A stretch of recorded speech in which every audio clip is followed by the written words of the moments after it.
الرجیم بسم اللہ الرحمن الرحیم الحمد للہ الملک الحق المبین المتصاغر لعظمتہ جبابرۃ الطاغین المتخاضع لکبریائہ عطاة المتمردین المعترف بربوبیتہ سائر الخلق اجمعین والصلاة والسلام والتحیۃ والاکرام علی اشرف النبیین وخاتم المرسلین سیدنا و مولانا ابی القاسم محمد و اہل بیتہ الطیبین الطاہرین المعصومین المظلومین اما بعد فقد قال اللہ سبحانہ وتعالی فی محکم کتابہ المبین بسم اللہ الرحمن الرحیم ومن یطع اللہ والرسول فاولئک مع الذین انعم اللہ علیہم من النبیین والصدیقین والشہداء والصالحین وحسن اولئک رفیقا ذالک الفضل من اللہ وکفی باللہ علیما صلوات.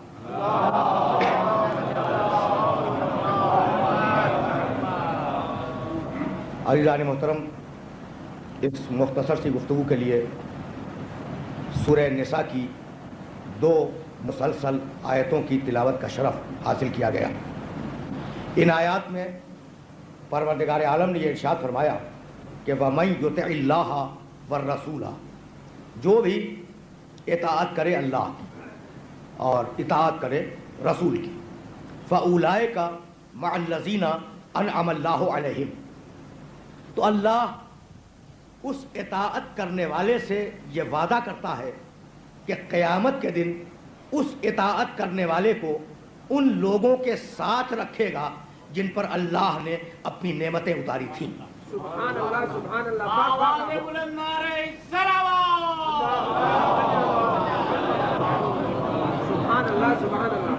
وہ اطاعت کرنے والے ہیں کون؟ من النبیین والصدیقین والشہداء والصالحین. وہ نعمت پانے والے انبیاء ہیں، صدیقین ہیں، شہداء ہیں، صالحین ہیں. حسن اولئک رفیقا، اگر کوئی شخص خدا اور رسول کی اطاعت کرے تو انبیاء، صدیقین، شہداء اور صالحین کی بہترین رفاقت میں اپنی زندگی کو بسر کرے گا، یعنی میدان حشر کے بعد. ذالک الفضل من اللہ، یہ اللہ کا فضل ہے، یہ اللہ کا کرم ہے، یہ اللہ کا انعام ہے. وکفی باللہ علیما، اور اللہ ہر شے کا بہترین جاننے والا ہے. ان 2 آیتوں میں پروردگار نے جو پیغام دیا وہ پیغام یہ ہے کہ جو شخص بھی خدا اور رسول کی اطاعت کرے، قیامت میں اللہ وعدہ کرتا ہے کہ اس اطاعت کرنے والے کو انبیاء و مرسلین کے ساتھ رکھے گا. اگر بھائی جتنے انسان ہیں اتنی سوچیں ہیں، جتنے انسان ہیں اتنی فکریں ہیں، اگر ہر انسان کے ہاتھ میں کاغذ اور قلم دے دیا جائے اور یہ سوال کیا جائے کہ بھائی یہ بتاؤ کہ تمہارا مقصد تخلیق کیا ہے، تمہیں اللہ نے پیدا کیوں کیا، تو ہر انسان ایک نیا جواب لکھے گا. یعنی غرض خلقت اگر انسان کے اوپر چھوڑ دی جائے کہ تمہیں اللہ نے کیوں بنایا ہے، اور ہر ایک کے ہاتھ میں کاغذ اور قلم دے دیا جائے، تو ہر انسان اپنی غرض تخلیق جداگانہ دوسرے سے لکھے گا، اور اتنے جوابات ہوں گے کہ کاغذ اور قلم ختم ہو جائیں گے، جوابات مکمل نہیں ہوں گے. تو اگر پھیلاؤ تو اتنی بڑی داستان کہ سمٹنے میں نہ آئے، اور اگر سمیٹو کہ غرض خلقت کیا ہے تو فقط ایک جملہ، اطاعت خدا اطاعت رسول.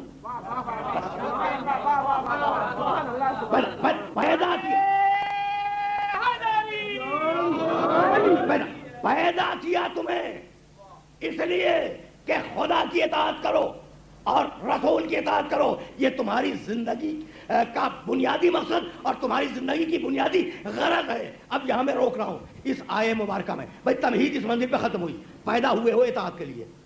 رسول کہے اٹھو اٹھ جاؤ، رسول کہے بیٹھو بیٹھ جاؤ، خدا کہے ادھر آؤ چلے آؤ، خدا کہے دور جاؤ چلے جاؤ. یعنی خدا کی بھی بات ماننی ہے اور خدا کے رسول کی بھی بات تسلیم کرنی ہے. اب یہاں روک رہا ہوں سارے سننے والوں کو کہ بھائی جو خدا کہے اسے بھی مانو، جو رسول کہے اسے بھی مانو.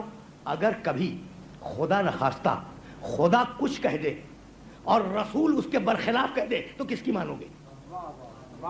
دیکھو یہی لانا تھا، یہی لانا تھا. اپنے سننے والوں کو دو جملوں کی تمہید کے بعد بھائی خدا کچھ کہہ دے، رسول نعوذ باللہ مثال عرض کر رہا ہوں اس کے خلاف کچھ کہہ دے تو کس کی مانو گے؟ یعنی میں کہنا یہ چاہ رہا ہوں کہ اطاعتیں دو ہیں، خدا کہے اسے بھی مانو، رسول کہے اسے بھی مانو. خدا نے کہا، سمجھانے کے لیے عرض کر رہا ہوں، حقیقت نہیں ہے، یہ جو بچے میرے سامنے بیٹھے ہیں انہیں سمجھا رہا ہوں. خدا نے کہا مغرب کی 3 رکعت پڑھو، رسول نے کہا نہیں مغرب کی 4 رکعت پڑھو. کس کی مانو گے؟ خدا نے کہا رمضان کے 30 دن روزے رکھو، رسول نے کہا نہیں، مثال ہے مثال، رسول نے کہا نہیں رمضان کے 15 دن روزے رکھو. کس کی مانو گے؟ بھائی اطاعتیں تو دو ہیں.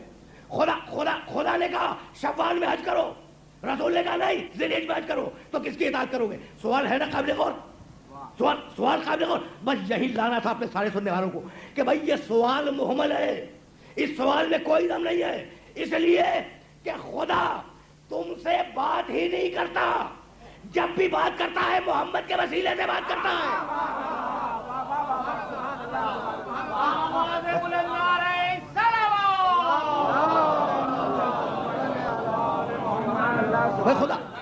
خدا تم سے براہ راست بات ہی نہیں کرتا. جب خدا نے بات کی تو محمد کے وسیلے سے بات کی. تو وہ اللہ تم سے بات کرنے کے لیے محمد کو اپنا وسیلہ بنائے اور تم محمد سے ہٹ کر براہ راست خدا تک جانا چاہو، یہ کون سا اسلام ہے؟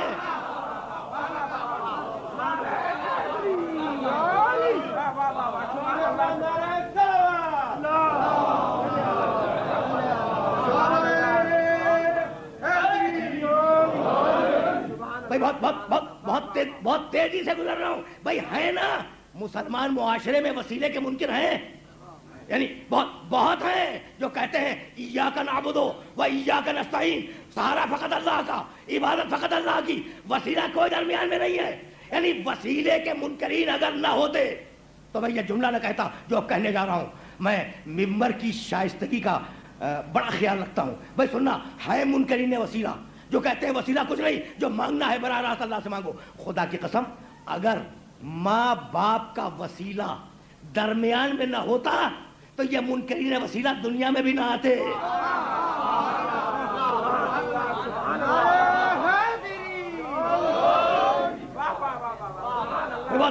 بہت سیدھی اور بہت آسان بات اپنے سننے والوں کی خدمت میں کر رہا ہوں. اگر ماں باپ کا وسیلہ درمیان میں نہ ہو تو منکرین وسیلہ دنیا میں بھی نہ آئے. اور جب آ گئے، اب سننا اور بڑے اطمینان سے سننا. بھائی یہ عجیب و غریب مسئلہ ہے. ابن سینا نے اپنی کتاب الشفا میں اس مسئلے کو ڈسکس کیا. بین الاقوامی حیثیت کا فلسفی ہے اور اس نے انسان اور جانور میں جو فرق لکھے ہیں بہت سے کتاب الشفا میں، ان میں ایک فرق اس نے لکھا ابن سینا نے. وہ کہتا ہے کہ جانور کے پاس حس ہے، انسان کے پاس حس بھی ہے اور عقل بھی ہے. جانور مستقبل بینی نہیں کر سکتا، مستقبل کا منصوبہ نہیں بنا سکتا. انسان مستقبل کے منصوبے بناتا ہے. فرق لکھتا ہے وہ کہ انسان اور حیوان میں فرق کیا ہے. لکھتے لکھتے اس نے ایک جملہ لکھا. بھائی توجہ رکھیں، اور یہ اتنے قریب سے یہ جملہ اس نے اٹھایا کہ ہر انسان کے ذہن میں ہوگا کہ انسان اور جانور میں فرق یہ ہے کہ انسان اپنی غذا اپنے ہاتھوں سے اٹھا کے کھائے اور جانور اپنی غذا کے آگے اپنے سر کو جھکا دے. بہت ہی کامن سینس کی بات ہے. اس میں نہ کوئی منطق ہے نہ کوئی فلسفہ ہے کہ بھائی جانور اپنی غذا کے آگے اپنے سر کو جھکائے، ہے نا، ہر جانور کا سر اس کے رزق اور اس کی غذا کے آگے جھک جاتا ہے سوائے انسان کے۔ اللہ نے یہ پسند نہ کیا کہ انسان کا سر اس کے رزق کے آگے جھکے۔ تو جب اللہ یہ پسند نہ کرے کہ اس کا سر اس کے رزق کے آگے جھک جائے، تو وہ اللہ یہ کیسے پسند کرے گا کہ انسان کا سر کسی فاسق حکمران کے آگے جھک جائے؟ باتیں پہنچ رہی ہیں نا؟ تو اب اللہ نے طے کیا کہ جانور سر کو جھکا کے کھائے۔ میں سنتے جانا، کسی مرحلے تک جانا ہے، میں پھر وسیلے کی طرف واپس جاؤں گا۔ اللہ نے طے کیا کہ جانور سر کو جھکا کے کھائے اور انسان اپنے سر کو بلند رکھے، سر کو نہ جھکائے، ہاتھوں سے اٹھا کے کھائے۔ بھائی توجہ رکھنا، ہاتھوں سے اٹھا کے کھائے۔ اب یہاں سارے سننے والوں کو روک رہا ہوں، وہ پروردگار جو چاہتا ہے کہ انسان سربلند رہے، انسان رزق کے آگے سر کو نہ جھکائے، وہ پروردگار یہ بھی تو کر سکتا تھا نا کہ اس کی غذا اڑ کر انسان کے منہ تک آ جائے۔ ان اللہ علی کل شیء قدیر۔ بھائی اب کوئی اور کر سکے یا نہ کر سکے، اللہ یہ کر سکتا ہے کہ انسان کو کھانے کی خواہش ہو اور انسان کا کھانا سامنے لا کر دیا جائے اور کھانا اڑے اور اڑنے کے بعد منہ تک آ جائے اور انسان کھا لے۔ کہا کہ نہیں، بھائی توجہ رکھنا، نہ سر کو جھکنے دوں گا کھانے کی طرف اور نہ کھانے کو اڑا کے پہنچاؤں گا منہ تک۔ ہاتھوں سے اٹھاؤ اور اٹھا کے منہ میں لے جاؤ تاکہ لقمے پر وسیلے کے محتاج رہو۔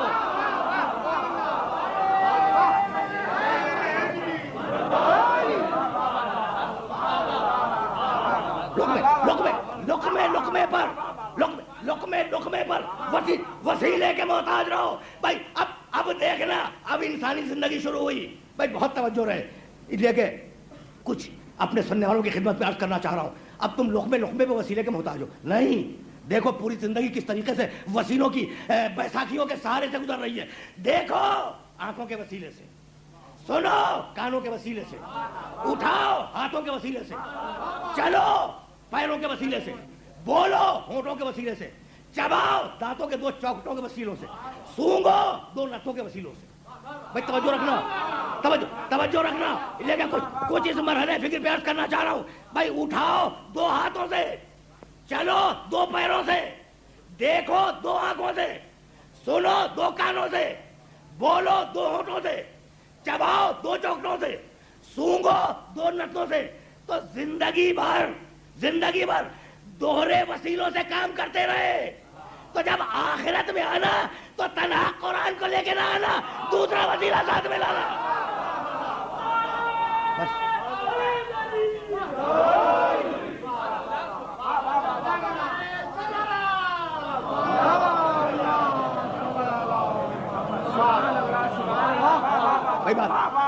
بات میرے محترم سننے والوں تک پہنچ گئی نا؟ تو جب آخرت میں آنا، بھائی زندگی بھر دوہرے وسیلے سے کام کرتے رہے، تو جب آخرت میں آنا تو ایک وسیلے کو بغل میں دبا کے نہ آ جانا۔ انی تارکن فیکم الثقلین۔ بھائی پڑھا لکھا مجمع میرے سامنے ہے اور ہزاروں مرتبہ روایت سنی ہوگی، اب مجھ سے بھی یہ روایت سنو۔ انی تارکن فیکم الثقلین کتاب اللہ و عطرتی اہل بیتی ما ان تمسکتم بہما لن تضلوا بعدی۔ انی تارکن، میں تم میں 2 چیزیں چھوڑ کے جا رہا ہوں، دوہرا وسیلہ قیامت تک آنے کے لیے، دوہرا وسیلہ، میں تم میں 2 چیزیں چھوڑ کے جا رہا ہوں۔ بھائی اس مرحلے فکر پر روک رہا ہوں اپنے سارے سننے والوں کو۔ انی میں تارکن چھوڑ کے جا رہا ہوں۔ تو اگر تاریخ میں نہ بھی ملے کہ یہ رسول کی زندگی کا آخری جملہ ہے، جب بھی یہ جملہ خود بتلا رہا ہے، یہ جملہ خود بتلا رہا ہے کہ یہ رسول کی زندگی کا آخری جملہ ہے، میں تارکن، میں 2 چیزیں چھوڑ کے جا رہا ہوں۔ انی میں تارکن چھوڑ کے جا رہا ہوں۔ بھائی کوئی آیت ذہن میں آئی؟ قرآن نے کہا سورہ بقرہ میں انی جاعل فی الارض خلیفہ، میں زمین پر ایک خلیفہ بنانے والا ہوں۔ انی جاعل، میں بنانے والا ہوں۔ انی تارکن، میں چھوڑ کے جا رہا ہوں۔ بھائی جاعل کے معنی بنانے والا، تارک کے معنی چھوڑ کے جانے والا۔ تو محمد کو اللہ نے یہ حق نہیں دیا کہ اپنا خلیفہ محمد خود بنائے۔ محمد کو حق ہے تو فقط اتنا کہ وہ چھوڑ کے چلے جائے۔ تو جو حق اللہ نے رسول کو نہ دیا وہ امتیوں کو کیسے مل گیا؟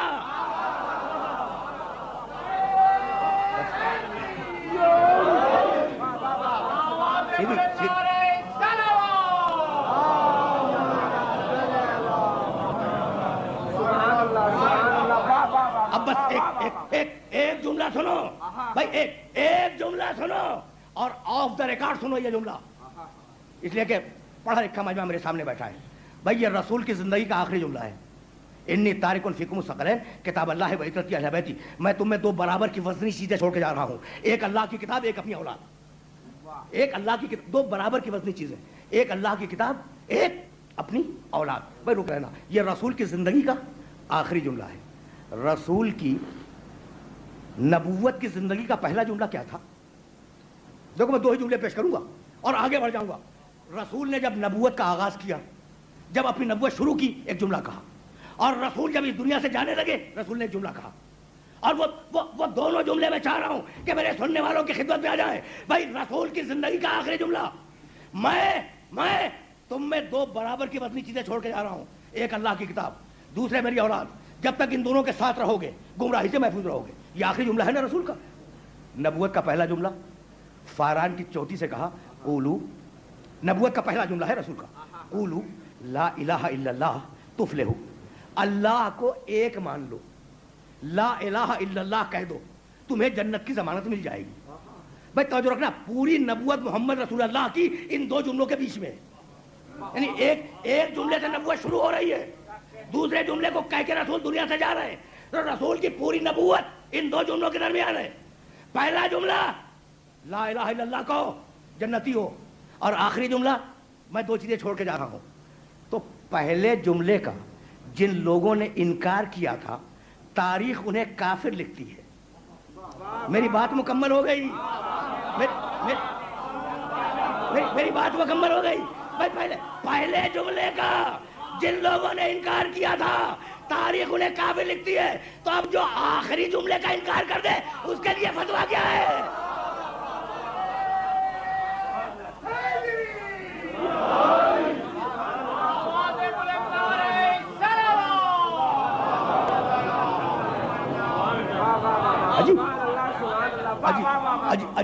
عجیب مرحلہ فکر ہے. اچھا اب مجھے روکنا نہیں ہے، مجھے تو جانا ہے اس مرحلہ فکر سے آگے. لیکن اب یہ روایت بیچ میں آ گئی ہے، درمیان میں آ گئی ہے. تو اس روایت کو سنتے جاؤ، میری زبان سے بھی سنتے جاؤ. انی تارکن فیکم الثقلین کتاب اللہ و عترتی اہل بیتی. میں تم میں، انی تارکن فیکم، میں تم میں چھوڑ رہا ہوں اپنی اولاد کو.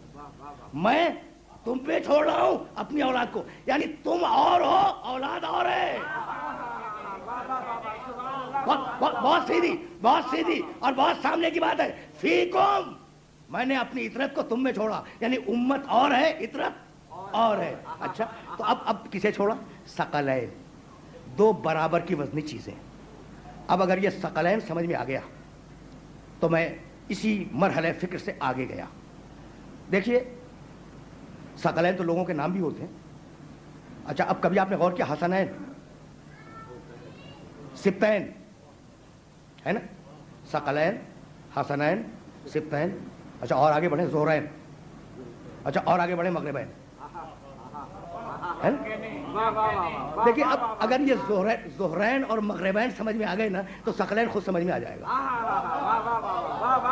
دیکھو بہت کمال کا لفظ رکھا ہے میرے نبی نے، بڑے کمال کا لفظ رکھا، ثقلین، دو برابر کی وزنی چیزیں.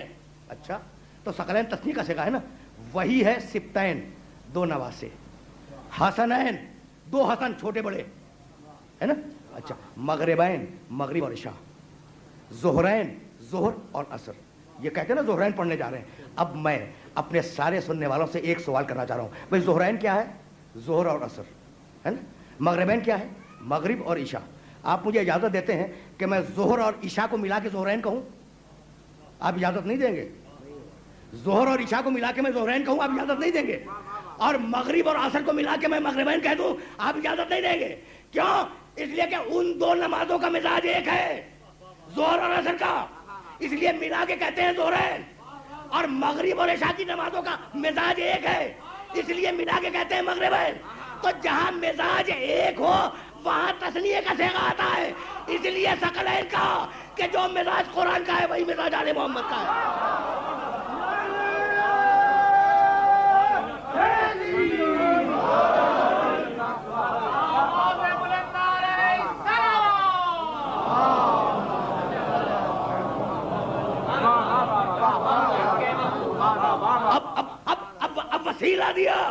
میں بہت زیادہ روایات پڑھنے کا عادی نہیں ہوں، لیکن اب درمیان میں بات آ گئی تو سنتے جاؤ. اب وسیلہ دیا، محمد رسول اللہ جب تک رہے وسیلہ بنے رہے.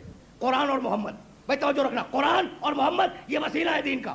اور جب رسول جانے لگا قرآن اور عزت یہ وسیلہ بنے. بھائی عجیب بات ہے کہ وسیلے کا لفظ پورے قرآن میں کل 2 ہی مقامات پہ ہے. ایک ہے سورہ مائدہ میں، دوسرا ہے سورہ بنی اسرائیل میں. اور فقط ایک مقام کی آیت مبارکہ آپ کی خدمت میں پیش کروں گا جہاں وسیلے کی صراحت کی گئی. یا ایھا الذین آمنو، سورہ مائدہ 5واں سورہ اور اس سورے کی 35ویں آیت. دیکھو میں وسیلے پر زیادہ رکوں گا نہیں، لیکن ضرورت ہے کہ اس آیت مبارکہ کو پیش کر جاؤں تاکہ کبھی کوئی منکر وسیلہ مل جائے تو آپ حوالے کے طور پہ اس آیت کو پیش کر سکیں. یا ایھا الذین آمنو اتقوا اللہ وابتغوا الیہ الوسیلہ وجاہدوا فی سبیلہ لعلکم تفلحون. اے ایمان لانے والو، اللہ کا وسیلہ اختیار کرو. میں نے دیکھو درمیان کیا لفظ روکا ہوا ہے، اور اللہ کی راہ میں جہاد کرو تاکہ تم نجات پا جاؤ. اب میں آ رہا ہوں پھر واپس. یا ایھا الذین آمنو، اے ایمان لانے والو، اتقوا اللہ. اس لفظ کو میں نے روکا تھا اس لیے کہ اس تقوی کے لفظ سے مجھے کام لینا ہے. اے ایمان لانے والو، اللہ کا تقوی اختیار کرو. وابتغوا الیہ الوسیلہ، اور اللہ تک پہنچنے کے لیے وسیلہ تلاش کرو، بناؤ مت. وسیلہ ہے تمہارا کام تلاش کرنا ہے.